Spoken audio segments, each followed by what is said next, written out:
Now, the great thing about scales is their versatility. So once you understand the pattern, you can basically play the pattern anywhere on the fretboard.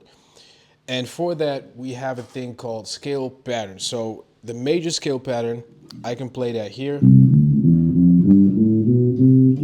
But if I move it up by 1/2 step,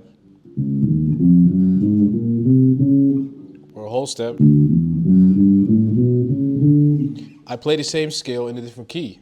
So what determines the key is the root note. So if I place the root note here, if I start the scale on the 3rd fret of the A string, which is the C note, I play the C major scale. But if I move it up 2 frets, we're gonna hit the D note. And if I play it here on the 5th fret of the A string, I'll play the D major scale.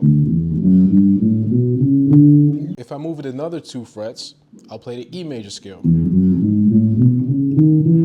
And this basically allows you to play the scale in any key. The only thing you have to do is move the root note up or down the fretboard, and then you can play the scale in any key.